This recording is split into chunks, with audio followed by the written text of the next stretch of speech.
I'm here with my newfound friend, Nikki Taylor. Oh my Lord, last night you blessed my heart. Thank you. God is this, you're looking at a miracle right here. This lady right here is a miracle. And all of you know that my heart is working with women in recovery. And I was sitting in with Joseph Haberdink, which I've shared him, and he is an amazing, hope to have his interview on here with this. But he is an amazing artist who was a full-blown addict, and he was singing gospel music and a lie. And he said he has a song, When the Lights Go Down. When the lights go down, that's who you really are, That's isn't right. it? And he was singing and ministering, and I seen this little hand go up in front of me, and I saw her worshiping her God, and I thought, oh, I know. And I reached up and I said, I prayed for her, and then I said, I know you, but I don't know your story. I know your story, but I don't know your story. So we're going to find out her story, because this lady right here has been clean for 3 years. Almost 3 years. April 10th will be 3 years. I'm so proud of you. Yeah, thank you. Oh, I'm going to share this with all my girls. I've seen so many lives turned around. I've seen people with felons that have been dismissed. People get their kids back that they said they'd never get their children back. Right. God is able to do it. That's right. Now, we were talking to you when we came in. Your aunt owns this shop, and it's called This'll Do Nicely. This'll Do Nicely. And it's a gift shop right here in Pigeon Forge, not far from the Clont Center where the National Quartet Convention is. So all you National Quartet Convention people, come on up here and shop, because you know what? I heard that they may be closing their doors. Yes, ma'am. But God. But God. Woo! Yes, He ma'am. can do this. That's right. But God. So we're believing him for a miracle. This is going to turn around, and to God be the glory. So if we get all those people from down there to come up and shop, hey, that'll help ends meet. You can do it. God is a miracle working God, and we're going to send people your way. But I want you, this is called Come Share the Joy. And I simply share the joy of my salvation wherever I go. And today I am here, and this will do. Yes, ma'am. With my new friend, Nikki. Yes, ma'am. And she's going to tell you her story. Yes, ma'am. Let's see, where do I need to start? Well, let me just start by saying, as a child, I knew the Lord all my life. My aunt, that's so very dear to me, she always made sure that we were in church. And I come from a family of addicts. My mom is an addict, and my childhood was not always great. I had went through some abuse as a child with my stepfather, and we really had just kind of a rough childhood, and my aunt, she's always been here, always been there for us. When my mom would go off to rehab, my aunt would make sure we were taken care of. And I have a younger brother and a younger sister, and they both themselves, one knows he struggles with addiction, and my sister, she's not to that admitting and accepting stage yet. But I can't even pinpoint. Probably 2007, 2008, I started doing drugs with my kid's father. I have 2 children. I have a boy and a girl. And it just progressed from there. It started out small, and then it went from one thing to another thing. And, before it was over, I was a whole trash can addict, everything. I went from, doing it the normal ways to full-blown IV drug use. In 2021, I got arrested, because sometimes, when God's telling you, sit down. Sometimes jail is good, right? Child, you need to, you need to sit down and do some soul searching and changing. And when we don't listen, then he makes a way for us. Absolutely. And, I used to say I wouldn't wish jail on anybody, but I'm here to tell you, if jail's what it takes, there you go, to sit you that all the down time. And get you sober, your safe haven, wasn't it? Listen, they'll feed you 3 square meals a day, and you got a bed and somewhere to sleep, and just use that time to get yourself right. Yeah. I went straight from jail in the back of a police car, 3 hours away from home. The judge let me know real quick that, because I had already been through drug court in 2017. And drug court, I just flew under the radar, did what I had to do, because I had reservations. When I get out, I'm getting high again, and I had those reservations, and I did. So when I went back in front of the judge in 2021, he was real sure to let me know that he had already listened to my story. He didn't want to hear it again. Through drug court, and that he listened to all the times that I went through detoxes, and my parents would drop me off and I would beat them back to town. God love your heart. So he told me that I needed to retire my running shoes, and that he was going to make sure that I was far enough away that I would not get to run back. That's it. So he did. He shipped me off 2.5 hours away from home, and I went in the back of a police car with my jailhouse wipes. That's all I had. Your heart. But I'm going to tell you, when I got to that place, it was the most peace that I'd had in so many years, you know. And I went, you know, we done 6 meetings a week. It was not a state-funded facility. You had to get a job, and you had to go to work immediately. That's good in it. Nobody was going to take care of you there. You was not going to lay up on Raquel's couch and not do anything. There you go. That's how you were going to get your butt up and go to work. Yes. And so that's what I did. And for the first 6 months, I'm not going to say it was terrible, but I had a lot of changing to do. You know, it wasn't that the place was terrible. It was that my attitudes and behaviors and actions, that's what was terrible. Right. You know, that's not how, you know, normal women behave, you know, and hard to trust women, you said. Yes, ma'am. And it took me some getting used to that, you know, and I got a sponsor, and she is absolutely amazing. And she loved on me when I couldn't love on myself. And my director loved on me when I couldn't. She was tough on me, but she loved me. Yes. And I have no doubt in my mind of that today, that anytime I need either one of those women, that they're there. They're there. And they have been multiple times. And then I worked a lot at the rehab, so I didn't get to go to church. I worked every Sunday when I was at that rehab, and I worked hard, very hard, and I saved money. And all I could remember telling myself was, I will not go back to Hazelhurst, Georgia. That's where I'm from. I will not do it. I have family there. My mom, my dad's there. My kids are there. But without my recovery, I'm nothing for none of them. I do nothing but, you know, when in active addiction, I stole their time, their worries. I done all of that. And, you know, they don't deserve that. They don't deserve that, Nikki. So I have to do what I have to do to show up, suit up and show up now. And that, you know, for me took moving away.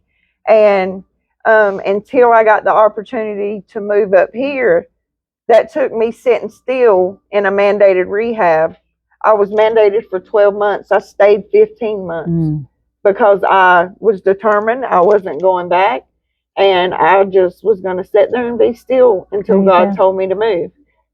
And then my aunt called me, and she's like, so I'm opening a business, and I want to know if you will come up here and help me run it. And I said, absolutely. You know, and I done the whole probation thing and got transferred out of state. In the state of Georgia, if you are 2 years out of getting in trouble and you don't get in no trouble, they put you on non-reporting probation, so you don't have to deal with all that. And that happened just a short while after I had gotten up here. And the one thing that I can tell you in the past year and 3 months that I have really worked on tremendously, and that is my relationship with God. Yes. This business and the church that I go to, I have grown so much, and I just love it. I don't have any friends hardly up here other than my church friends and the people that I work with, because, you know, I'd rather have no friends at all than have the wrong friends. And you just told me that you're doing the Passion. I am. We have the Passion Play in the Smokies at Greenbrier. It's Hills Creek Baptist Church puts it on. And I am participating in that. That's kind of out of my comfort zone, but I am doing that. And we're really reaching a lot of people. This past weekend, on Friday night, we had like 130 there. Saturday night, we had over 150 awesome.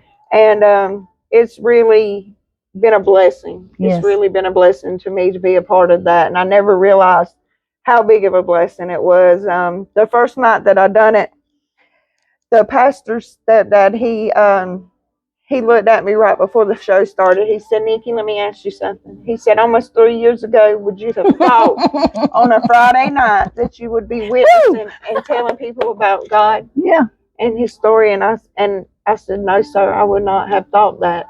And the entire performance, I squalled like a baby. I come home, I hit the door, I dropped all my stuff, and I just went in there and I loved on my aunt and told her how much I appreciated her for, you know, all that she's done for me, because she's done a lot for me. I've been married since 2010. Mm-hmm. We separated in the beginning of 2012, and I've been married to him all this time. The 18th of this month, I went through divorce court. I got joint custody of my children. I have set visitation with them now. Awesome.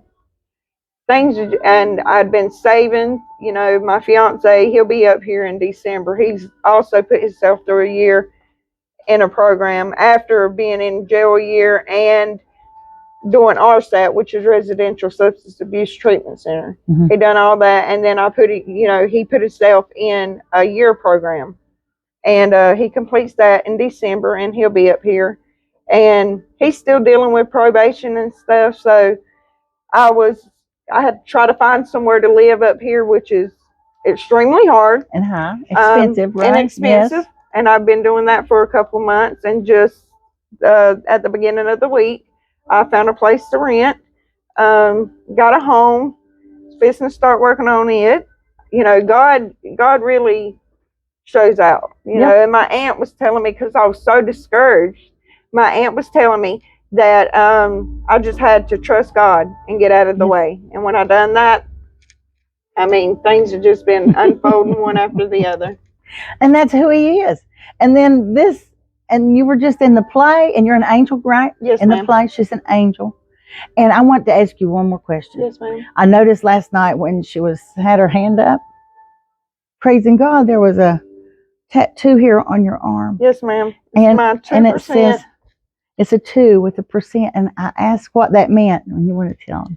Yes, ma'am. 2% of meth and heroin addicts make it out into recovery and never use again. So I got this tattoo with a young lady that I was in rehab with, who used at the rehab and OD'd, and I gave her CPR. So me and her become really close, and before I left, me and her got this tattoo together. 2%. You're one of the 2%. Yes, ma'am, I am. It's a daily reminder. And you can be one of the 2%. I don't know where you're at, what you're doing, but you can be one of the 2%. Yes, ma'am. That's awesome. My friend Marty has the Misfits Mission, and she's got 13 different cities that she works in now. And you know what? One of her things is she goes into the dark and pulls them out one at a time. Yes, ma'am. Christians, we got work to do. It was not until the first time that I retched a sandwich to a homeless lady on the street. I didn't want to go out there. They scared me. Under the bridge. I was under the bridge with a group of people. And I was scared. I was going to sit in the car. They said, if you're not comfortable, you just sit in the car. And I'm thought, I am. I'm the driver. I'll sit right here. But then the Lord spoke to me. There was a little lady to the side, and she had a cup of soup. And he said, get out and help them. They had about 30 people they were trying to serve. My friend went around the building and came back with all these people. And I'm like, oh, my goodness. And the Lord said, you need to help them. I'm like, I don't want to. I don't want to get out. I'm afraid. He said, Debbie, go reach her a sandwich. I went and I reached her a sandwich. I said, would you care for a sandwich? And this sweet little voice said, yes, please. Mm-hmm. And that very moment, Nikki, when I reached her that sandwich, I was reaching it to the hand of God. That's right. Because he said, whatever you've done for the least of these, you've done it unto me. You've got work to do out there, and you know it. Yes, ma'am. And this girl right here is going to be like Marty. She's going to go get them out one at a time of the darkness. You can too, my friend. You can go out into the dark. You can go into your neighborhood, your next door neighbor, the neighbor's son, the neighbor's daughter. Love on these people instead of putting them down. I often would look and I think, why don't they just get a job? Why do they live like? There's a story. Yes, ma'am. Behind every addict, behind every alcoholic, there is something that traumatic happened that put them in that place. You shared just a little bit of yours. Yes, ma'am. And you were abused. I sincerely ask anyone struggling with addiction, find you a sponsor, work the 12 steps of the program. Yes. That is how I found freedom. I'm not going to tell you that that's the way it'll be for you, but I found the freedom from what made me use and continue to use through the 12 steps of the program. Yes, I'm a facilitator of the 12 steps, and we had it in our church basement. And Joseph Haberdink has that song, The Basement, and it brings back so many memories. Yes, ma'am. But I have so many success stories. Some go by the wayside. Sometimes it takes 3 or 4 times before it. How long did it take you? I mean, how many times were you in recovery? I was in detox centers multiple times. I've been locked up multiple times, but I've only been in one residential treatment center for a long time. And what turned the light on? What finally? I was at the Brookside Women's Shelter, and this little girl told me, she said, I was 8.5 months pregnant, and it was a big snow. We live in West Virginia. We get a lot of snow.